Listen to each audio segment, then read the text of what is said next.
SCP-127, objet, classe, sûr. SCP-127 semble à première vue être un pistolet mitrailleur MP5K normal.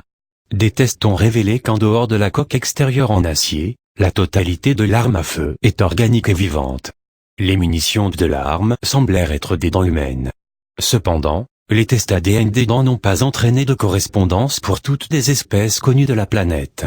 SCP-127 dispose de deux modes, semi-automatique et entièrement automatique. Un grognement sonore peut se faire entendre lors du changement de mode. Après épuisement du chargeur, en général, 60 coups, il faut entre 3 et 5 jours, pour bénéficier d'un nouveau chargeur de munitions.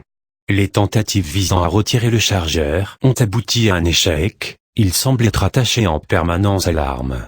SCP-127 ne semble pas être capable de se reproduire à l'heure actuelle, les analyses n'ont décelé aucun organe reproducteur et ne nécessitent que de l'eau, du calcium et des protéines pour survivre.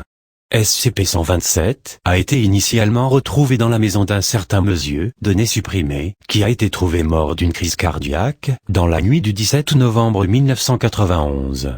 Le rapport du médecin légiste indique que monsieur, données supprimées, mourut dans le courant de la matinée du 8 novembre. Sa mort semble tout à fait normale. En raison de sa vaste collection d'armes à feu, l'ATF et le FBI ont été dépêchés pour assembler ces armes. SCP-127 a été découvert au cours d'un essai, et a été rapidement récupéré par les agents de la Fondation. Procédure de confinement spéciale.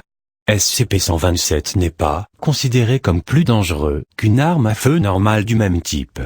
Toutefois, en raison de ses propriétés extraordinaires, il doit être rangé dans le casier d'armes C7 lorsqu'il n'est pas utilisé et en suspension dans une eau riche en calcium et en protéines. À ce jour, seule l'équipe affectée à la recherche de SCP-127 a l'autorisation d'y accéder.